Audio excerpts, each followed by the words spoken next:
आपण शेवगा मसाला आज बनवत आहे आपण शेवगा मसाला। त्यासाठी पहिले आपण शेवग्याच्या शेंगा कट करून घेऊया। शेवगा कट करून घ्यायचा पहिले।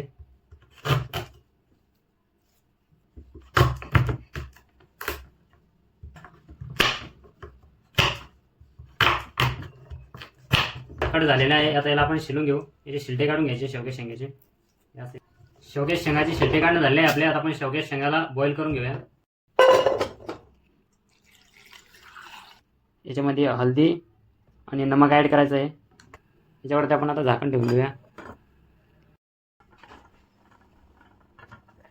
शेवग्याच्या शेंगा मसाल्याची ग्रेव्ही बनवण्यासाठी आपण इथं खोबरं, कांदा आणि हरभरा डाळ आणि काही खडे मसाले घेतलेले आहे। याला आता आपण चांगलं फ्राय करून घेऊया। आपल्या चांगलं बॉईल झालेलं आहे। शेवग्याच्या शेंगा आपण शेवगा मसाल्याची ग्रेव्ही रेडी करून घेऊया। ऑइल आपलं चांगलं गरम झालं आहे। याच्यामध्ये आपण कांदा पहिले फ्राय करून घेऊया। कांदा आपला चांगला फ्राय झाला आहे। याला आपण काढून घेऊया। याच्यामध्ये आपण खोबरं ॲड करूया।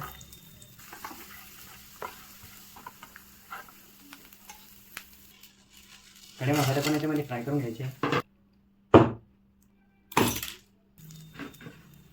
खोबरं आणि डाळ, मसाल्यामध्ये आपला लसूण, अद्रक आणि कोथिंबीर ॲड करायचे। आता याला आपण ग्राइंडर करून घेऊया।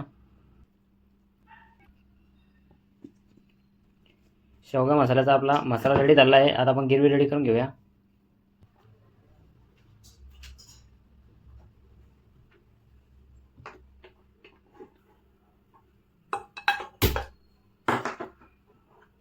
पॅनमध्ये पहिले ऑइल ॲड करूया। ऑइल आपलं चांगलं गरम झालं आहे। पहिले आपण याचे जिरा ॲड करूया। कांदा,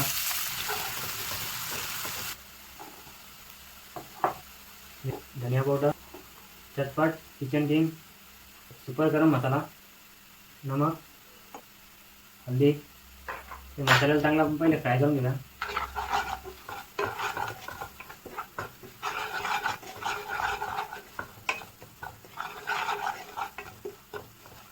मसाले आपले चांगले फ्राय झाले आहे। आता आपण मसाला याच्यामध्ये ॲड करून घेऊया।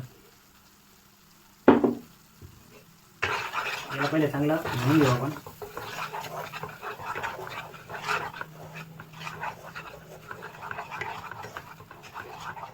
आता आपण हे शेवग्याच्या शेंगा याच्यामध्ये ॲड करूया।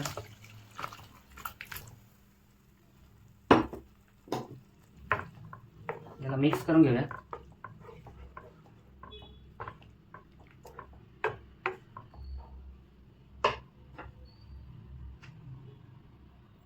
याच्यावरती आपण आता झाकण ठेवून देऊया। याला उकळी यापर्यंत। हे झाला आपला शेवगा मसाला रेडी।